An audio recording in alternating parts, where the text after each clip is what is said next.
Señor, damos gracias por el día de hoy. Gracias por la oportunidad que nos das de acercarnos a tu palabra. Háblanos. Háblanos como siempre lo has hecho y ayúdanos. Ayúdanos a cumplir tu palabra. Este reto que pone tu verdad en nosotros, ayúdanos a cumplirlo a cabalidad. Te lo pedimos en el nombre de Cristo Jesús. Amén, amén y amén. Que Dios les bendiga. Hermanos, hermanas, es un placer estar acá una vez más con ustedes. Continuando con aquello que el Señor ha venido hablándonos a través del Evangelio de Lucas. El día de hoy estamos en el capítulo 9 de Lucas, verso 18 en adelante. Una historia que tú y yo hemos leído constantemente, pero cada vez que nos acercamos a esta palabra, el Señor vuelve a hablar a nuestras vidas. Así que te pido, mi hermano, mi hermana, que saques tu Biblia, capítulo 9 de Lucas. Si tomas nota, perfecto, que tomes nota para regresar después y ver esas anotaciones que haces y que vuelva a hablarte la palabra de Dios. El día de hoy estaremos tocando el tema de nuestra confesión de fe. En la historia que leeremos, una historia que tú ya has leído antes, ¿no? Pero habla de esa confesión de fe. El cristianismo tiene una confesión de fe. El cristianismo confiesa algo, declara algo. ¿Cuál es el fundamento de este cristianismo que tú y yo estamos viviendo? ¿Cuál es el fundamento de nuestra cristiandad? Porque toda creencia tiene sus bases, toda creencia tiene sus fundamentos, sobre qué están parados, ¿no? Y nosotros hemos entendido y ha quedado claro y ciertísimo en nuestras vidas de que el cristianismo es la religión verdadera, ¿no? Pero necesitamos nosotros estar firmes en nuestras bases. Debemos estar firmes en nuestra base. La historia que estaremos leyendo el día de hoy nos va a ayudar a responder a tres preguntas que son claves, y así se va a dividir el sermón del día de hoy. La primera pregunta que responderemos es ¿quién es Jesús? La segunda pregunta que responderemos es ¿cuál es su plan? ¿Cuál es el plan que tiene para la humanidad o cómo iba a ejecutar ese plan? Y la tercera pregunta que responderemos es ¿cuál será nuestro papel en este plan, en esta historia, al descubrir quién es Jesús, ¿no? Así que vayamos a la escritura, sin más tardanza, capítulo 9 de Lucas, verso 18 en adelante, ¿no? Dice el verso 18: aconteció que mientras Jesús oraba aparte, estaba orando nuestro Señor Jesucristo, dice, estaba con ellos los discípulos le acompañaban a Jesucristo, ¿no? Dice, y les preguntó diciendo, ¿quién dice la gente que soy yo? Y ellos respondieron, bueno, unos dicen que tú eres Juan el Bautista, otros dicen que eres Elías, otros dicen que eres algún profeta de los antiguos que ha resucitado. Esta idea de la resurrección era una idea muy, muy clara en la comunidad hebrea, ¿no? Anteriormente, el escritor de Lucas ya nos había dicho de que la multitud se acercaba a Jesucristo para indagar quién era él, ¿no? Y uno de ellos era uno de los Herodes. Y este decía, oye, pero yo maté a Juan el Bautista, ¿quién es? ¿No? Y entonces vemos ahí el por qué algunos dicen que él era Juan el Bautista. Algunos creían que era Juan el Bautista que ya había resucitado. ¿Ves? Es una de las interpretaciones más tontas, ¿no? Porque vieron a Juan y a Jesús juntos por algún tiempo. Juan bautiza a Jesucristo. Entonces estuvieron vivos por cierto tiempo con testigos que les vieron que estaban vivos, ¿no? Entonces esta idea de que es Juan resucitado, bueno, pues no aplica para nada. Pero si te das cuenta, la gente tiene sus teorías. ¿Cuáles son las teorías? ¿Quién es Jesucristo? Unos decían, bueno, este personaje es Juan Bautista resucitado. Otros decían, no, este es Elías. Tú recordarás que Elías fue aquel profeta que hizo que el pueblo de Israel volviera a la adoración a nuestro Dios único, ¿no? Estaban adorando a Baal y Él les ayuda a regresar a adorar a Dios. Dios usa a Elías para que eso suceda, ¿no? Me imagino este momento muy íntimo, muy de compañerismo, muy de familia, muy de hermandad, donde están sentados. Él estaba orando, los discípulos estaban con Jesucristo y Jesucristo les pregunta y les dice, ¿qué dice la gente que soy yo? ¿Cuáles son las teorías en cuanto a mi vida? ¿No? Y dice, bueno, algunos que eres un profeta, otros que eres Juan. Algunos han sido más específicos. No, este es Elías, el profeta. Algo interesante acá, mi hermano, mi hermana, es de que las multitudes siguen sin saber a quién siguen. Las multitudes están siguiendo a Jesucristo, pero todavía no han llegado a la comprensión, al entendimiento de quién es Jesucristo. Eso es algo que tú y yo debemos tener muy claro en nuestra vida, a quién nosotros estamos siguiendo, porque aquí las multitudes están siguiendo a Jesús, pero no saben quién es Jesucristo, ¿no? Entonces Jesucristo viene y les hace esta pregunta a los discípulos. Pues eso es interesante de por sí, ¿no? Pero mira lo que dice el verso 20. Ahora el verso 20 se hace un poco más personal. El verso 20 se acerca más a la persona, se acerca más al individuo. El verso 20 toca el corazón de aquel a quien le está hablando Jesucristo de una forma personal, en este caso los apóstoles, pero en este caso a tu vida también, mi hermano. Esta pregunta va directa a tu corazón. Esta pregunta no puedes tú hacerla a un lado y creer que no es para ti. No, esta pregunta va directa a tu corazón también. La pregunta que Jesucristo hace es: ¿y vosotros? ¿Quién decís que soy yo? Ok, ya vi qué es lo que la gente está diciendo de mí, pero ¿qué es lo que tú dices de mí? ¿Eres tú como la multitud que sigue pero que no sabe a quién está siguiendo? ¿O eres tú como el resto de la gente que sigue a Jesucristo pero es simplemente un buen maestro, un buen ejemplo a seguir? No, es un profeta que hace milagros, alguien que viene del pasado y resucitó y está entre nosotros. Entonces la pregunta de Jesucristo es una pregunta directa y le dice: ¿y vosotros? ¿Quién decís que soy? Y acá es donde viene esta famosa frase de Pedro, cuando Pedro responde a esta pregunta y dice la Escritura: entonces respondiendo Pedro dijo: el Cristo de Dios. Esto tiene unas grandes implicaciones, porque el Cristo es en griego, en hebreo es Mesías. Lo que está diciendo es el enviado del Señor, o el ungido del Señor, o el que Dios envía. Y recuerda que en la antigüedad estaba la profecía de que Dios enviaría a un libertador. Entonces el pueblo de Israel por años ha estado esperando esta promesa que se haga realidad, que se cumpla la promesa de Dios, que haya un libertador. Ahora este pueblo está siendo explotado, está siendo oprimido por el imperio romano y con deseos en su corazón de una justicia así muy física o muy civil. Bueno, ellos están esperando un libertador. Entonces la promesa de Dios de que mandaría un libertador es algo que se está esperando constantemente y con un tremendo deseo en el corazón del hebreo. Y esta afirmación de Pedro trae ese punto culminante. Si realmente este Jesús que estamos siguiendo, si realmente este Jesús que están siguiendo los discípulos, si realmente este Jesús es el Cristo de Dios, esto tiene grandes implicaciones, no solo en la historia de Israel, sino que en la historia de tu vida y en la historia de mi vida. Pregunta que respondemos al principio acá es: ¿quién es Jesús? Ya vimos que hay teorías y tú puedes salir a la calle y vas a encontrar multitudes de teorías, ¿no? ¿Quién dirá que hasta de pronto Jesucristo es un extraterrestre, un alien o algo así? Pero siempre llega esa pregunta a tu corazón también: ¿y tú quién dices que es este Jesús? Y este es un momento decisivo. ¿Vosotros quién decís que soy yo? ¿A quién siguen ustedes? Entre todas las teorías, ¿cuál es tu postura?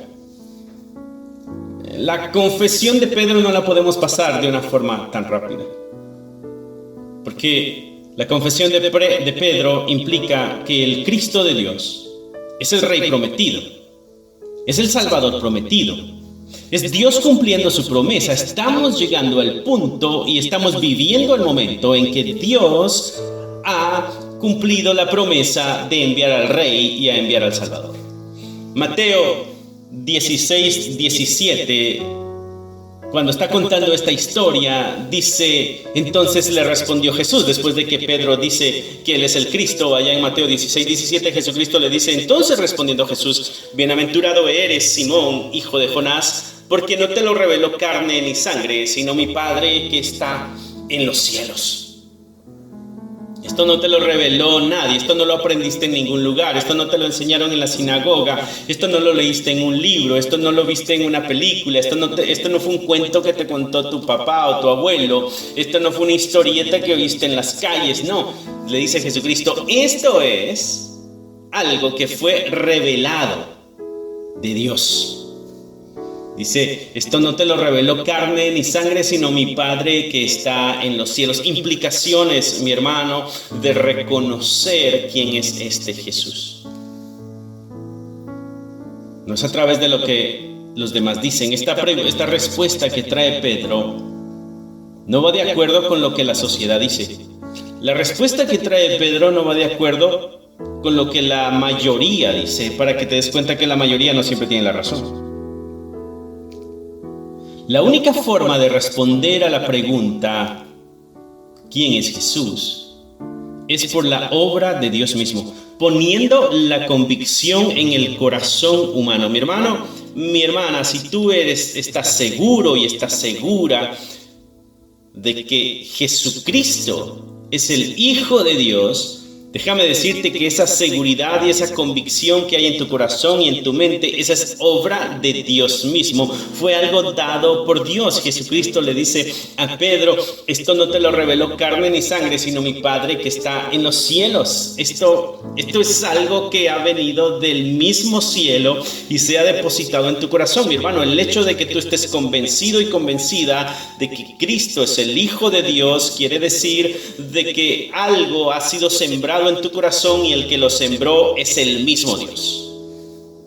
El día que creíste que Cristo era tu Salvador, ese día Dios abrió tu corazón, ese día Dios abrió tus ojos, fue la obra de Dios en tu vida.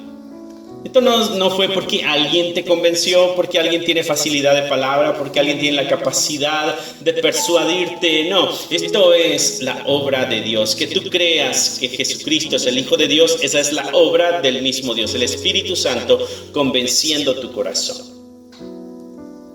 Pero esto trae sus implicaciones. Ok, está bien, Él es el Hijo de Dios. ¿Y qué tiene que ver eso con mi vida? ¿Qué tiene que ver eso con mi forma de percibir la existencia? ¿Qué tiene que ver eso con la forma en que me relaciono con los demás? ¿Implica algo en mi vida esta realidad? Bueno, mira lo que dice el verso 21.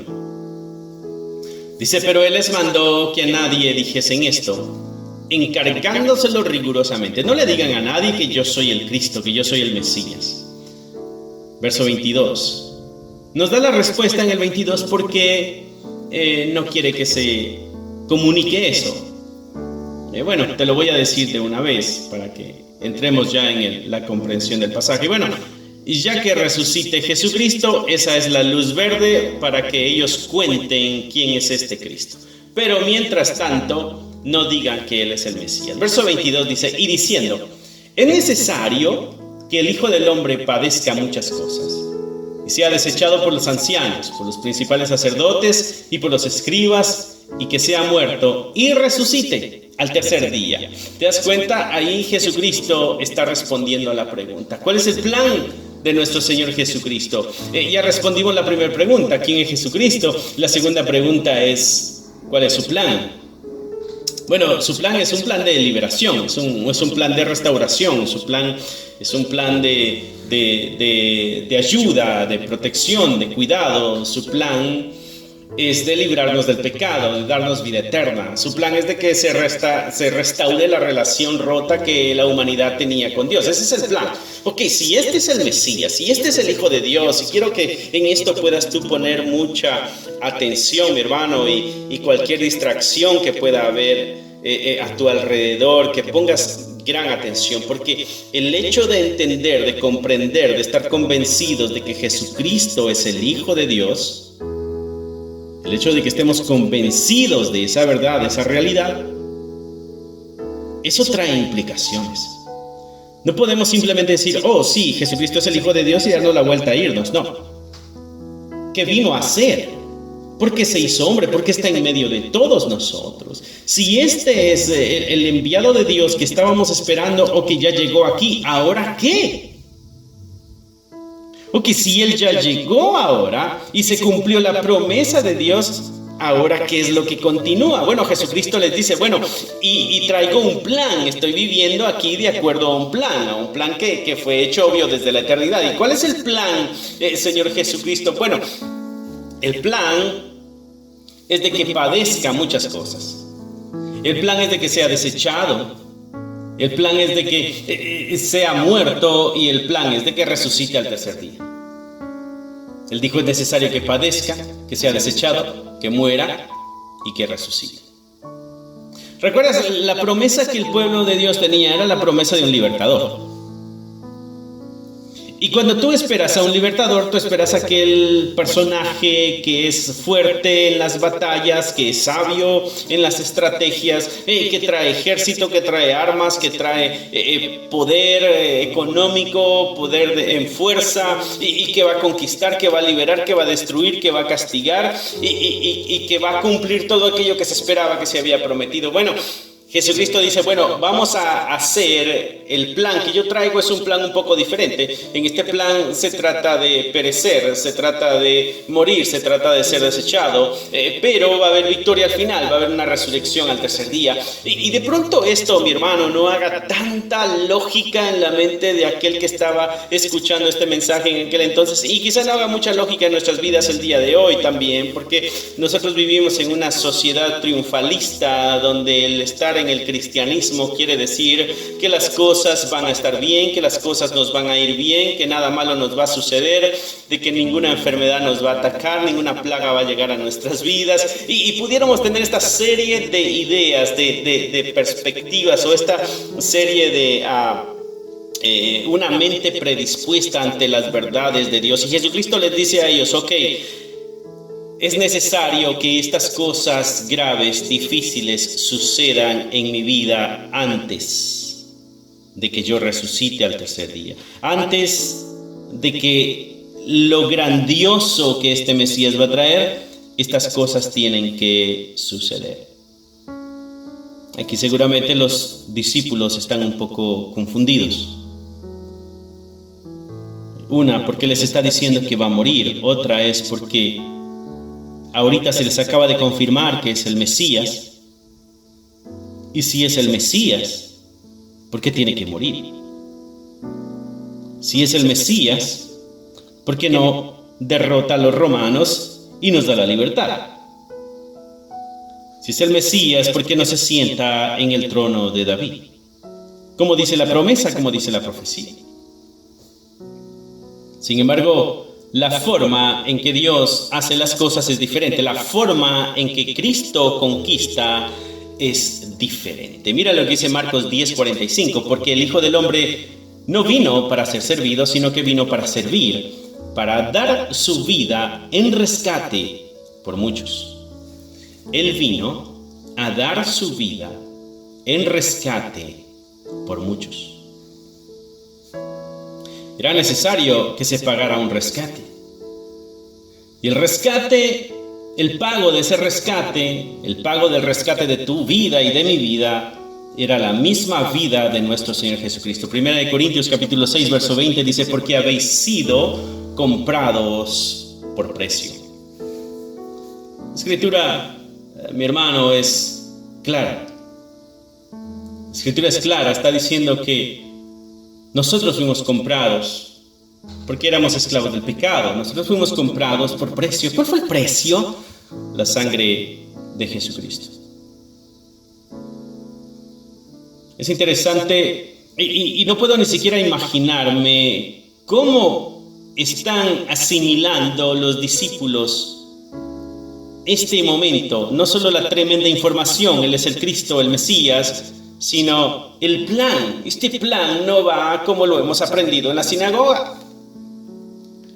Este plan no va como nos lo han enseñado nuestros abuelos. Esperamos nosotros a un libertador. ¿Cómo es posible que ahora tú vengas y nos dices, sí, yo soy el Mesías, pero es necesario de que padezca muchas cosas, es necesario de que sea desechado por los ancianos. ¿Quiénes? Los ancianos son las autoridades y por los principales sacerdotes. Bueno, pero esta gente no es la que en sus rituales, esta gente no es la que en sus enseñanzas, esta gente no es la que en las fiestas nos enseña de la liberación, del perdón de pecados, de la misericordia de Dios. Y entre todo eso, ¿acaso no viene la misma promesa de un Salvador, de un Mesías, de aquel enviado de Dios para que venga y le aplaste la cabeza a la serpiente con su talón? ¿Acaso no es esa la promesa que se dio en Génesis 3:15?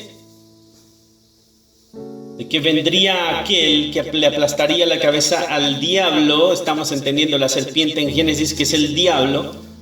Y entonces habría libertad espiritual. ¿Cómo es posible que ahora tú vengas y nos dices de que es necesario que padezcas, que seas desechado, que mueras? Eso no se puede recibir así de fácil, así de sencillo. Incluso en una de las versiones en la Escritura, bueno, no una de las versiones, uno de los evangelios, en un momento cuando Jesucristo está diciendo que va a morir, Pedro le dice, no, esto no te tiene que pasar a ti. Tú no tienes que morir. Y Jesucristo le dice, aléjate de mí, Satanás. Porque ese comentario va en contra del plan de Dios. Aquí Jesucristo está diciendo cuál es el plan de la liberación de la humanidad. Pero ese plan lleva a este camino oscuro que es el padecimiento, el rechazo, el odio de tal forma, a tal punto que le quitarán la vida, pero la promesa de que al tercer día resucitaría. Jesucristo les dijo que iba a resucitar al tercer día. Jesucristo les dijo que moriría. Jesucristo les dijo que tendría una etapa de rechazo, de ser desechado y de padecer muchas cosas. Era necesario ese pago, mi hermano, mi hermana, para el rescate de nuestras vidas. Era necesario ese pago, para el rescate de nuestra vida, porque habéis sido comprados por precio. 1 Corintios capítulo 6, verso 20. El camino de la salvación, mi hermano, era sufrimiento, rechazo y muerte. Ok, regresemos a este punto que quiero que quede en nuestro corazón bien marcado. ¿Qué es lo que nuestro corazón confiesa? ¿Cuál es nuestra confesión de fe? Nuestra confesión de fe debe ser la misma confesión de Pedro. Tú eres el Cristo. Tú eres el Cristo de Dios. Si Él es el Cristo de Dios, podemos también aceptar su plan de liberación y de salvación. Aunque no vaya de acuerdo con lo que nos habíamos imaginado, aunque no vaya de acuerdo con aquello que nosotros habíamos creído que habíamos entendido. Es necesario que padezca, que sea desechado. Mi hermano, el camino de la salvación era a través del sufrimiento, del rechazo y de la muerte. No va con esa idea nuestra de triunfo. No va con la idea nuestra de conquista, de victoria. No va con nuestra idea de triunfo. El plan de Dios, un plan diferente, un plan perfecto, pero diferente. Un plan que rompe los esquemas, un plan que rompe las expectativas, un plan que rompe nuestros planes. Quizá los planes que hubieran tenido los apóstoles es, ok, si este es el Cristo, bueno, entonces tenemos que juntar ya un ejército para comenzar a armarnos y así derrocar al poder que nos está aplastando. Y Jesucristo dice, no, es necesario que padezca, que sea desechado y que muera. ¿Sabes, mi hermano? El camino de la salvación que Cristo tuvo que pasar también es un camino que tú y yo tenemos que pasar. podemos ignorar esta gran verdad. Y eso es lo que tiene que ver con la última pregunta que vamos a responder. Ya respondimos la primera pregunta. ¿Quién es Jesús? Es el Cristo de Dios. ¿Cuál es el plan de liberación? Bueno, tenía que haber sufrimiento, tenía que padecer, tenía que morir y tenía que resucitar. De acuerdo a Marcos, tenía que dar su vida en rescate por muchos. De acuerdo a Corintios, tenía que comprarnos con el precio de su sangre. Y entonces, entre todo esto, mi hermano, ¿cuál es el papel que tú y yo jugamos? ¿Cuál será nuestro papel? Sería la tercera pregunta que responderemos el día de hoy. Verso 23. Y les decía a todos: si alguno quiere venir en pos de mí, niéguese a sí mismo. Tome su cruz cada día y síganme. ¿Cuáles son las implicaciones que tiene a nuestra vida el reconocer a Jesucristo como el Mesías? Si Jesucristo es el Mesías, es el enviado, si Jesucristo es el mismo Dios hecho carne, si Jesucristo cumplió el plan del perdón, de la redención, de la restauración, si Jesucristo cumplió el plan de darnos la salvación, si Jesucristo realmente está a la diestra de Dios Padre sobre toda autoridad, si Jesucristo realmente es quien dijo que era, ¿cuál es el papel que tú y yo tenemos que jugar entonces? ¿Cuál es nuestra responsabilidad? ¿Cuáles son las implicaciones para nuestra vida? Bueno, verso 23 dice: si alguno quiere venir en pos de mí. Si alguno quiere venir en pos de mí. No es obligatorio. Si alguien quiere venir en pos de mí, dice: tome su cruz cada día y síganme. ¿Está alguien dispuesto a caminar con él? La pregunta, mi hermano, ¿estás tú dispuesto a seguirle, a caminar con él? Él dijo: si alguno quiere venir en pos de mí. Esto no es para todos, esto es solamente para aquel que quiere venir en pos de mí. El anuncio se le da a todos, pero no todos responderán, solamente aquel que quiere venir en pos de mí, aquel que tiene el deseo, aquel que tiene el coraje, aquel que tiene el valor, aquel que tiene el entusiasmo, aquel que tiene la motivación. Si alguno quiere venir en pos de mí. Esto no es para todos, mi hermano. El cristianismo no es para todos. Muchos son los llamados, pero pocos son los elegidos. Si alguno quiere venir en pos de mí, ¿quieres tú ir en pos de nuestro Señor, mi hermano? Bueno, dice Jesucristo: niéguese a sí mismo. O sea, recházate a ti mismo. Hay cosas más importantes que es Cristo. Dice: toma tu cruz cada día y sígueme. Niégate a ti mismo. Toma tu cruz. La cruz es símbolo de muerte. Al final de la cruz estaba la muerte. Jesucristo, cuando cargó su cruz, era para ser crucificado. Cruz y muerte eran sinónimos. Aquel pueblo lo entendía. Nosotros lo entendemos a través de la Escritura, y a través de la historia, de la forma cruel en que los romanos daban muerte a sus enemigos o los que perseguían enemigos, pero para nosotros no es tan claro hasta que venimos a las Escrituras y nos damos cuenta de eso. Pero para ellos era muy claro. Era muy claro el mensaje que Jesucristo les estaba dando cuando les dice: tome tu cruz, tome su cruz cada día y sígame. Niéguese a sí mismo, tome su cruz cada día y sígame. Era una condena de muerte la cruz, y era una condena de muerte lenta. Y Jesucristo dice que la cruz debe tomarse día a día. Día a día debo morir a mí mismo. Por eso Él dijo: niéguese a sí mismo. Yo no puedo tomar mi cruz si no me he negado a mí mismo.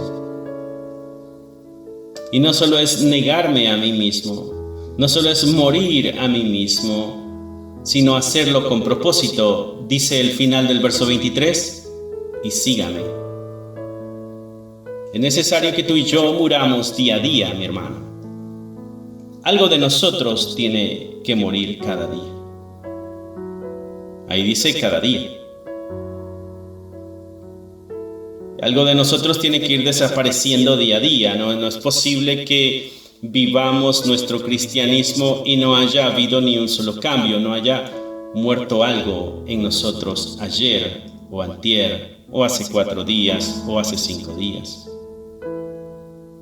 Dice ahí que tenemos que morir día a día. La otra cosa que Jesucristo dice en el verso 24, las implicaciones o el papel que tú y yo tenemos que jugar en esto. Si Él es el Cristo, si cumplió el plan de redención y de salvación que nos corresponde a nosotros, bueno, negarnos, tomar nuestra cruz y seguirle. Verso 24, porque todo el que quiera salvar su vida la perderá, y todo el que pierda su vida por causa de mí, la salvará. La otra cosa que Jesucristo dice es de que debemos bajarle el nivel de importancia que tiene en nuestra vida. Todo el que quiera salvar su vida, todo aquello que yo hago para preservar mi vida, todo aquello que yo hago para liberarme, todo aquello que yo hago para estar bien, todo aquello, mis planes, mis sueños, mis metas, mis anhelos, mis deseos, todo aquello que está enfocado en mí, todo aquello que espera mi crecimiento, todo aquello que se enfoca en mi bienestar, en mi tranquilidad, en mi paz, todo eso es a lo que yo tengo que negarme. Aquí nos está ayudando a entender el verso 23 cuando dice, niéguese a sí mismo y tome su cruz cada día. Eso quiere decir que no debo buscar cómo salvar mi vida. Y Jesucristo fue claro, todo el que quiera salvar su vida la perderá. Pues, pero todo el que pierda su vida por causa de mí, la salvará. ¿Qué es tu vida, mi hermano? ¿Hacia dónde llevas tú tu vida? Y cuando digo hacia dónde la llevas, es que ¿cómo estás manejando tu vida? ¿Cómo estás dirigiendo tu vida? ¿Para qué conquistas personales? ¿Para qué triunfos personales? ¿Para qué victorias personales? Donde el beneficiado eres tú, donde el que ganará eres tú. Bueno, Jesucristo dice que si nuestro interés está puesto solamente en nosotros, si nuestro interés está puesto solamente en nosotros, aquí lo que Cristo está diciendo es de que nosotros debemos centrar nuestra vida en otros y no en nosotros. Debemos centrar nuestra vida en Cristo y no en nosotros. Nosotros no tenemos que ser el centro de nuestra vida. Nosotros no tenemos que ser el centro de nuestro universo. Nosotros tenemos que salir del centro de este universo. No debemos ser nosotros los más importantes. Aquel que quiera salvar su vida la perderá. Todo el que pierda su vida a causa de mí, la salvará. No sé si te das cuenta en la relación del camino que nos está mostrando Jesucristo, que es un camino como el que Él caminó. Él dijo, es necesario que padezca, que sea rechazado, que sea muerto, aunque al tercer día voy a resucitar. Y ese mismo camino es el que nos está presentando a nosotros. ¿Cuál es el camino? El camino de la cruz. El camino de negarse a sí mismo. El camino de seguir a Jesucristo. Seguir a Cristo implica morir día a día, implica negarnos a nosotros mismos. Porque si mi enfoque, dice el verso 24, se encuentra en mi vida, bueno, voy a perder eso. Mi enfoque debe estar en algo más. ¿En quién? En Cristo. En cambio, si yo hago a un lado mi vida, la pongo a un lado y ya no le doy la importancia que antes le daba, y ahora mi mirada está en Cristo y en aquello que Cristo dice, y comienzo a seguirle de esa manera, Él dice: aquel que pierda su vida por causa de mí, éste la salvará. En aquel entonces es un tanto más directo y más claro lo que los apóstoles están escuchando, porque hay persecuciones a consecuencia de estas enseñanzas y sus vidas están corriendo peligro, y llegará el momento en que sus vidas van a ser perseguidas de tal forma que matarán a varios de ellos, a todos de ellos. Pero debe hablar a nuestra vida también esto.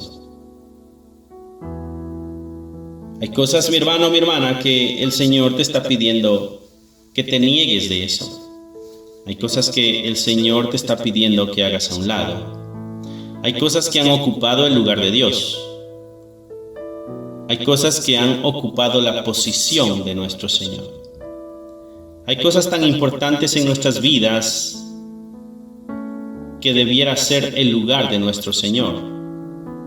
Hay metas, sueños y anhelos tan importantes que le han restado importancia al mismo Cristo, al Cristo de Dios, como Pedro decía. Mira lo que dice el verso 26: porque el que se avergonzare de mí y de mis palabras, de éste se avergonzará el Hijo del Hombre cuando venga en su gloria, en la del Padre y de los santos ángeles. Verso 26 otra vez: porque el que se avergonzare de mí. Avergonzarnos de Cristo, mi hermano, traerá desgracia. Avergonzarle de mí, dice, y de mis palabras. Y aquí hay algo interesante, porque tengo que negarme a mí mismo para no avergonzarme de mi Señor. Porque la vergüenza, mi hermano, si me avergüenzo, si tú te avergüenzas de Cristo, quiere decir que te importa mucho lo que la gente diga, y eso quiere decir que hay un interés en tu vida y tú quieres salvarte de esa vergüenza. Y a eso es lo que se refería el verso 24 cuando dice: el que quiera salvar su vida la va a perder. Y va tomando sentido el pasaje y las exigencias de Dios. Por eso es necesario negarnos y morir a nosotros cada día.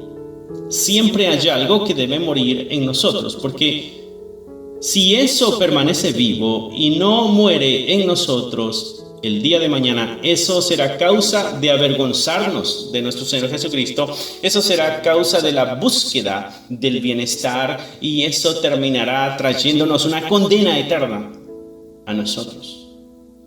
Porque el que se avergonzara de mí y de mis palabras, de este se avergonzará el Hijo del Hombre cuando venga en su gloria. La promesa de que regresará. Ya dijo que va a morir y ya dijo de que va a resucitar, y ahora nos está diciendo de que va a regresar. Y no va a regresar solo, va a regresar en la gloria de Él, y va a regresar en la gloria del Padre y también con los santos ángeles.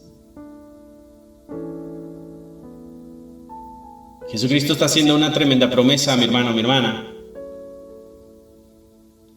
La promesa es de que va a regresar. Mientras Él viene, nosotros tenemos que ser capaces de llevar una vida que, a consecuencia de nuestro cristianismo, nos traiga padecimiento, podamos ser desechados. Algunos de nosotros quizá moriremos, pero la promesa es de que Él vendrá en gloria.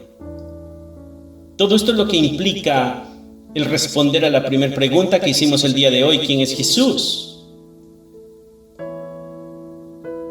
Si decimos quién es Jesús, quiere decir que el plan que Él cumplió fue un plan que funcionó. Ok, ¿cuál fue el plan? Bueno, el plan de liberación, mi hermano. Tus pecados ya han sido perdonados. Tus pecados han sido perdonados. ¿Y cuál es el papel que tenemos que jugar ahora? Bueno, ahora nuestra vida tenemos que rendírsela a Él. Ahora nuestra vida tenemos que dársela a Él. Y ahí respondemos las 3 preguntas para el día de hoy. ¿Quién es Jesús? ¿Cuál es su plan? Y esta última solamente tú la puedes responder. ¿cuál será tu papel en esta historia? ¿Quién le seguirá? ¿Quién estará dispuesto a morir día a día? ¿Quién no le negará con sus acciones y decisiones? La pregunta es para ti el día de hoy, mi hermano o mi hermana. Las implicaciones de esta seguridad, de esta fe, impactan nuestra vida diaria. Las implicaciones de creer que Cristo es la promesa cumpliéndose. Las implicaciones de que Jesús es nuestra salvación deben impactar nuestro diario vivir.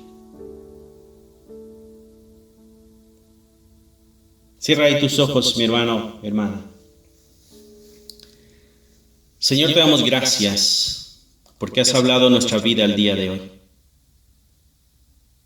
Nos has recordado algo muy importante.